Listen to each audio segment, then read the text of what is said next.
Mirë mbrëma dhe përshëndetje. Unë jam Mesut Shabani në podcastin Mesut Shabani. Miqtë e mi, data sot është 7, muaj është i 7 vitit 2026, vit që po e lëm pas jemi më tepër se gjysma e vitit. Dhe sot është e martë. Asgjë e re në perëndim do kishin thënë shkrimtarët. Por, mbi të gjitha, Maqedonia për dite më tepër po merr grushte politike dhe ekonomike nga Bashkimi Evropian. Miqtë mi të ndalemi pak në atë që quhet raporti i Fondit Monetar Ndërkombëtar. Dëgjoni, Kosova e kryeson rajonin e Ballkanit perëndimor me rritjen më të shpejtë ekonomike. Pozicionohet e dyta në Evropë.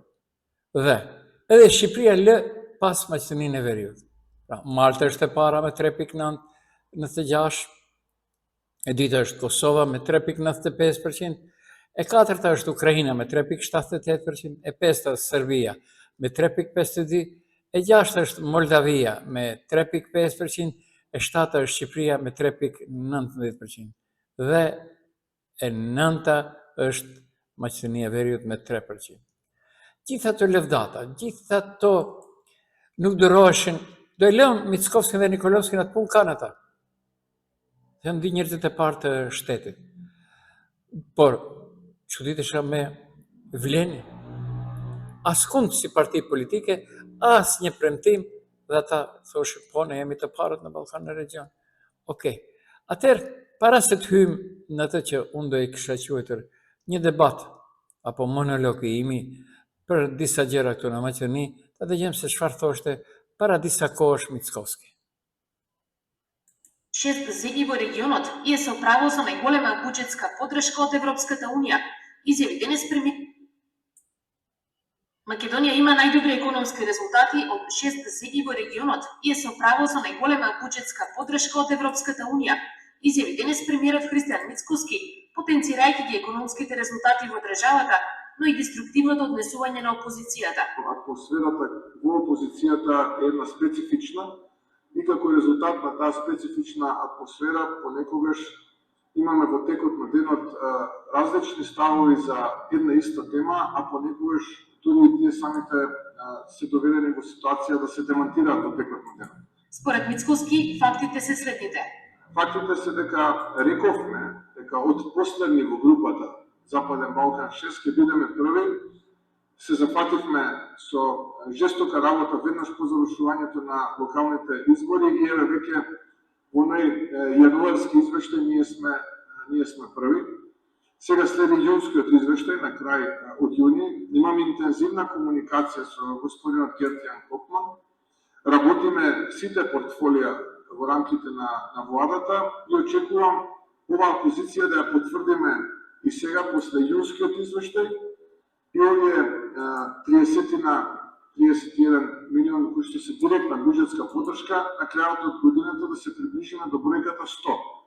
Директна буџетска поддршка, кога на тоа ќе се додадат и финансирањата и средствата предвидени за проекти, таа бројка ќе биде неколку стотици милиони евра. Мицкоски со порака до оние кои се молат државата да не успее. За жал имам лоша вест за нив, ќе мора да сведочат на многу успеси кои што ги прави оваа влада. Се сеќавате како ликува кога излезе кај за нив омилените бугарски медиуми она интервју на известувачот Вајц, па потоа никаде ги нема тие глодари да излезат и да го коментираат интервјуто на господинот Вајц, кога јасно кажа дека има реформи кои што впрочем со овој извештај и Европската комисија го потврди.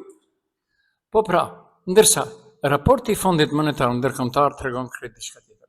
Kosova po dëshmon një vrull të jashtëzakonshëm ekonomik. Sot, duke pozicionuar e dyta në gjithë Evropën për rritjen më të shpejtë ekonomike. Me njëherë pas Maltës, sipas raportit më të fundit të perspektivës ekonomike botërore nga Fondi Monetar Ndërkombëtar, ekonomia kosovare parashikohet të shënojë një rritje mesatare vjetore prej 3,95% gjatë periudhës 2027-2031.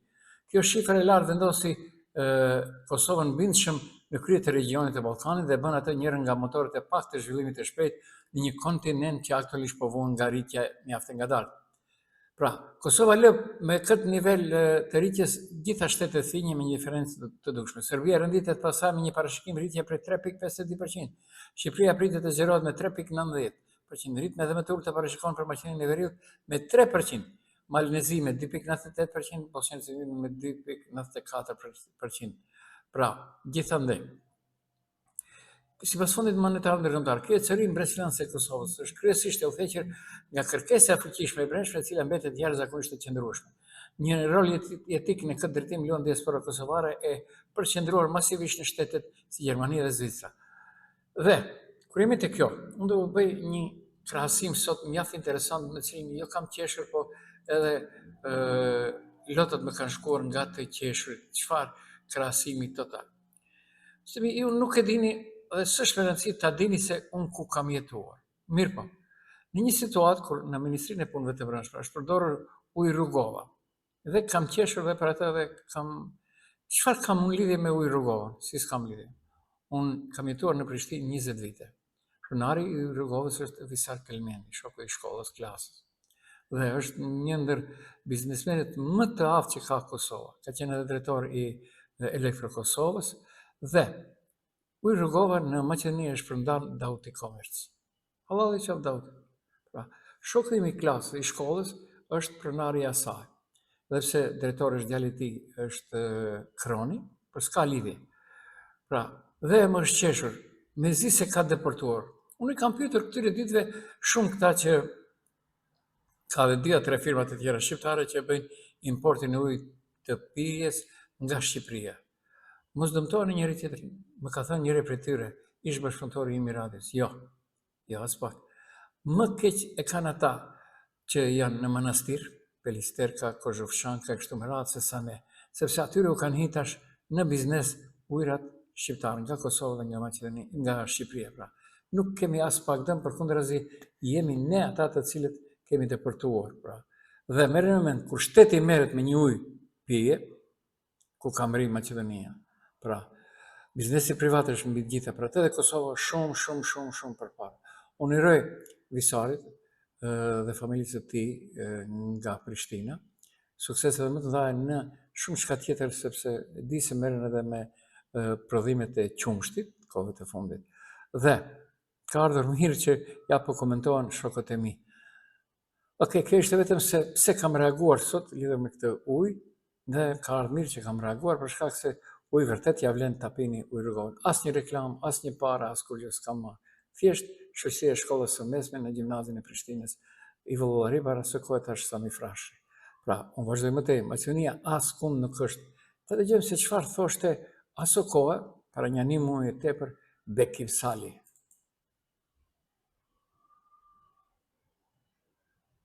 Jemi nga në atë grup, në grupin e shteteve që shtyjnë përpara, ecin përpara, Malizi është numër 1. Nuk është e vërtetë. Shteti i dytë dhe 4 tjerë janë mbas nesh. Nuk i pas parasysh gjitha problemet e brendshme të cilat ballafaqohet qeveria e Shqipërisë. Pra, ky ja fut si vjen muhabetet pra nga korneri. Në ndërkohë, miqtë mi, unë nuk e di ku ka rastisur të gjeni, por ja një deklaratë tash në mbrëmje e Vučićit. Vučići thot, nuk jam optimist për antarësim të shpejt në BE.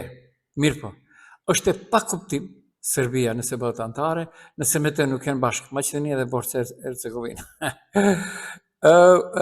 Slushna Mickovski, Slushna Nikolovski.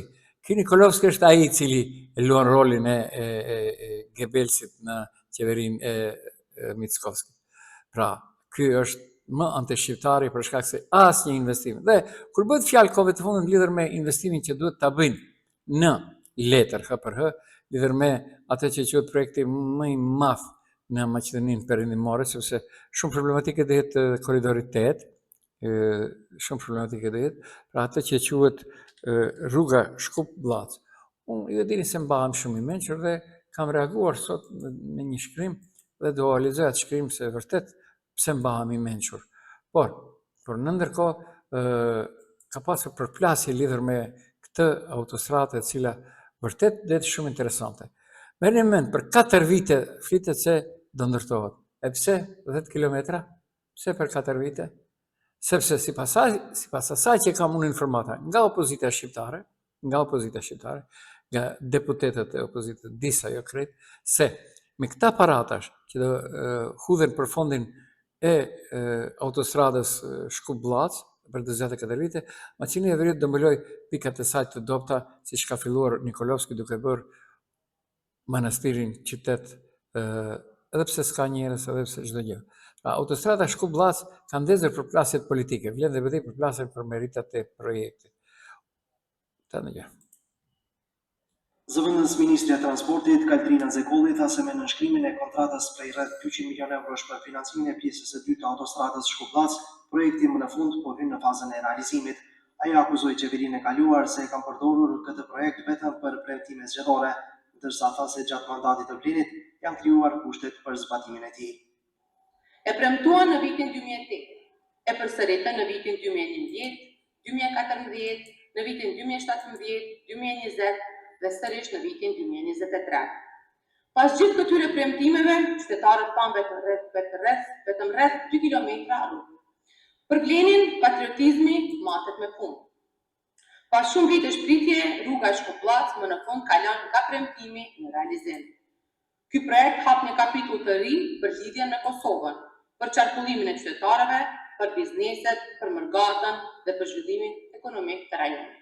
Ndaj Zekollit më një reagoi në kryetari i BDI-s Bujar Osmani në një postim në Facebook. Ai tha se Blen nuk ka asnjë kontribut në kontratën e nënshkruar, duke pretenduar se financimi, dokumentacioni, shpronësimi, procedurat administrative dhe tenderi janë përgatitur gjatë qeverisjes së BDI-s. Gjatë këtyre 2 viteve, Blen nuk ka bërë asnjë hap për ta çuar projektin përpara. Përkundrazi, e vetmja gjë që kanë tentuar ka qenë ta bllokojnë dhe ta devijojnë trasen. Fakti që ne realizuam segmentin e parë prej 2 kilometrash u pamundësoi që ta kthenin projektin nga autostradë në rrugë magjistrale. Prandaj për këtë projekt nuk mund të marrin merita ata që nuk kanë vendosur asnjë gur të vetëm. Ndryshe ju nënshkrua marrëveshja për financimin e autostradës Shkup-Llaç me grant prej 30,8 milion eurosh dhe kredi prej 167,6 milion eurosh. Punimet pritet të nisin në gusht dhe projekti që do të zgjas 4 vjet synon të përmirësoj lidhjen rajonale dhe zhvillimin ekonomik. Okej. Dhe, pra, ju dini se unë mbahem i mençur. 20 milion euro për 1 kilometër rruga Llaç-Shkup do të kushtoj. A gjatësia e rrugës 10 kilometra sepse dy janë bërë. Atëherë, jam interesuar të shoh se sa kushton në Europë kilometri ndërtimi. Ja se çfarë thonë në Evropë. Nëse flasim për ndërtimin e autostradave në Evropë, nuk ka një çmim të vetëm për kilometër. Ai varet nga terreni, ura, tunelet, shpronësimet dhe kompleksiteti i projektit. Në përgjithësi, terreni i rrafsht rreth 5 deri 10 milion euro për kilometër. Terreni kodrinor ose me ura dhe deri 20 milion euro për kilometër. Terren shumë i vështirë malor me tunele dhe viadukte 20 deri 50 milion euro për kilometër, edhe një herë edhe më shumë. Nëse rruga Llaç-Shkup kushton rreth 20 milion euro për kilometër, atëherë 10 kilometër dhe 10 kilometër herë 20 milion euro bën 200 milion euro. Një kosto prej 20 milion euro për kilometër është në skajin e lartë, por mund të jetë e arsyeshme nëse projekti përfshin shumë ura, nije mbi kalim ose punime të vështira inxhinierike, nëse jo atëherë është mbi mesatarën evropiane. Dhe ky pushtet i Maqedonisë është përkujdesur që të ketë ura, nije mbi kalime e kështu me radhë. Okej, nuk është tunele po, edhe do vazhdojmë më tepra. Dhe dëgjohet se kryetari i Serbisë tha se problem antarësimi i Serbisë pa Maqedoninë dhe Bosnjën e Hercegovinën. Okej, në intervistën e cila është në gjuhën serbe, nuk e ka me zë, po e ka HPR është dhënë para 1-2 orë, e ka vetëm me shkrim. Ai flet se një serb i Bosnjës do ketë më lehtë në Bashkimin Evropian të vjedhë në Serbi e kështu me radhë, pra ka tjera. Pra një serbi i Maqedonisë sipas Vučićit do ketë më lehtë të shkojë në Serbi dhe në Bashkimin Evropian nëpërmes Serbisë e kështu me radhë. Pra, edhe unë ndalem, nuk do isha Mesut Shabani nëse nuk do isha ndalur te ajo që cilën e propagandonte Mickovski se jemi para Shqipërisë, jemi para kësaj, jemi para asaj. Presim këtë, presim e dëgjohet. Krejtërena, pra çdo gjë në këtë botë ka kuptimin e vet përveç politikë bërjes. Unë kam menduar se në politikë bërje ai njerëz tani për Shqipërinë çfarë tha. Kohë më parë.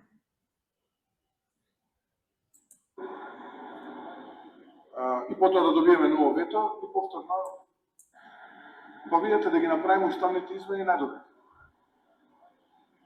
И потоа да добиеме ново вето и повторно нови проблеми. Тоа сигурно ќе добиеме петка и ќе бидеме шампиони. Но од она кое што е таму напишано, јас сум исклучително задоволен, бидејќи нема назадување. Има стагнација во неколку области, знаеме сите, и тоа ние сите го зборуваме, тоа е владењето на правото, борбата против криминалот и корупцијата, и затоа нон-стоп зборувам дека се потребни промени во судскиот совет, во обвинителството и така натаму, и сега веќе по завршувањето на изборите, многу посериозно ќе се занимаваме со таа тема, додека пак во сите други области има одреден мал напредок или значителен напредок, така што јас генерално можам да го оценам како добар, инаку не можам да се сложам со констатацијата дека има некои други земји кои што се пред нас, например, ние сме многу предобани.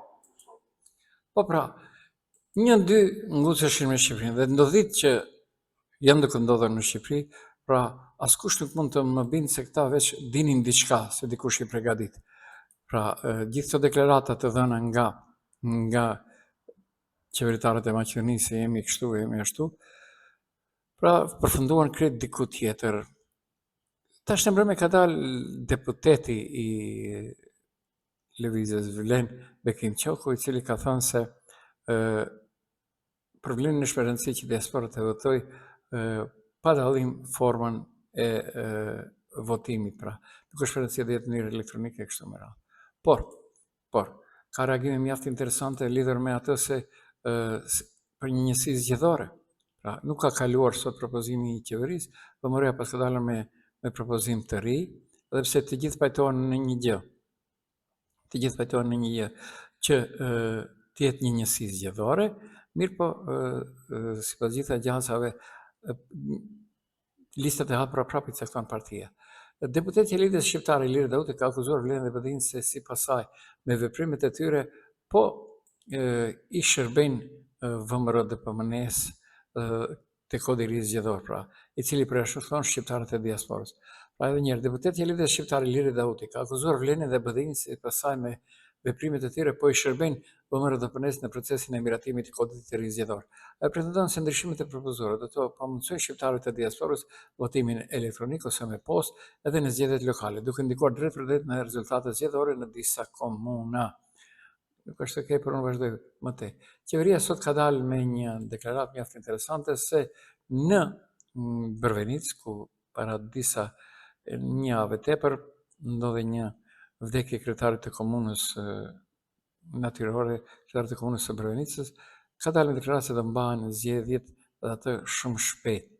Pra, ja rasti ku shqiptarët të cilët ja mundsuan qeverisë dhe Mickovskit, që në Brvenic një fshatit, një komunë e cila 80% e shqiptare, kryetari i komunës jetë nga lloku i partisë Mickovskit. Aty luajtën rolin e tyre 30 edhe Vleni, edhe po, tash Vleni atëherë ishin edhe Besa dhe Izet Mexhiti, në ndërkohë, njeriu i cili pati më së shumë vota që Ramadani, gjatë kësaj kohe, gjatë kësaj pauze, ai doli dhe u bë antar i Vlenit, në ndërkohë nga qytetarët e komunës së Brvenicës thonë ai më shanse nuk ka të jetë kryetar sepse na tradhtoi.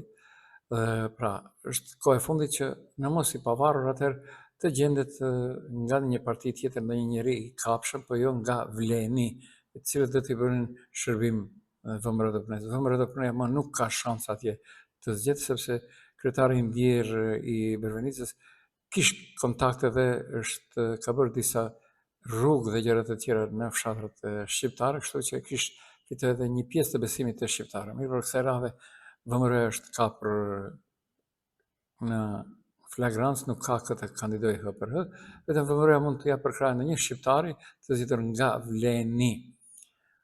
Vazhdojmë më tej, pra. Çdo gjë është, por mbetet ajo si vërtet është shumë interesante ky zhvillimi ekonomik sipas Fondit Monetar Ndërkombëtar. Mickovski tha, presim raportin në fund të qershori kaloi. Raporti i Fondit Monetar Ndërkombëtar është katastrofal dhe i Bankës Botërore. Katastrofal është Maqedoni.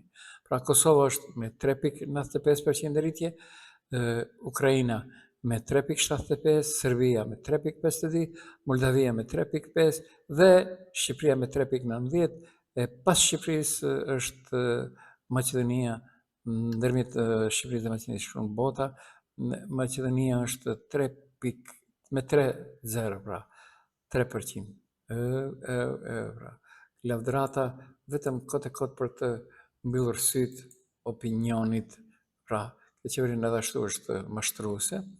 Sekretari Gjenerali i Bashkimit Demokratik për Integrim, Arber Ademi, ka theksuar se është iniciuar proces për heqjen e kuotave etnike në Akademinë për Gjyqtarë dhe Prokurorë, që si shta përfaqësimin e adekuat për i pengon qeverisë. Ademi tha se gjykata kushtetuese ka vendosur që ta destabilizojë shtetin me vendime antikushtetuese.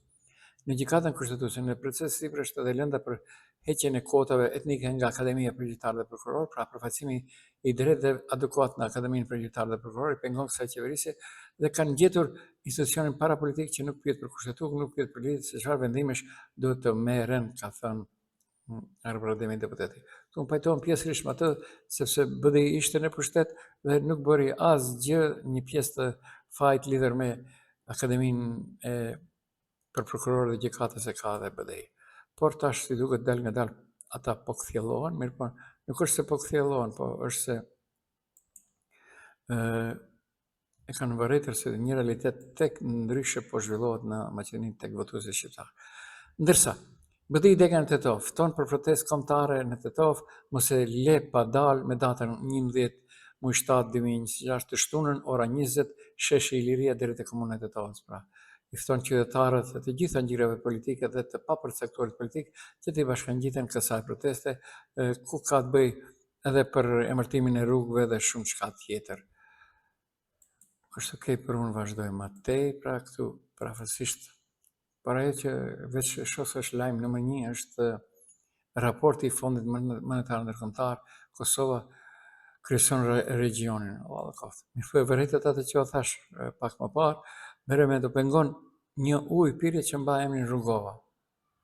Unë thash edhe rastësisht është i shokujmë i klasës dhe i shkollës pronari i saj në Prishtinë, ndërsa Dauti Komerc e bën shpërndarjen e saj në Maqedoni dhe në region. Por kjo si duket është pengese madhe për fabrikat e tjera, të cilat nga Maqedonia, sikur ato të ushqimeve, të djathit dhe bilmeteve, katastrofale. Pra, asgjë më tepër përveç se këtu unë ju përshëndes, dëgjohemi nesër mbrëma. Ishit në podcastin Mesut Shabani me Mesut Shabani.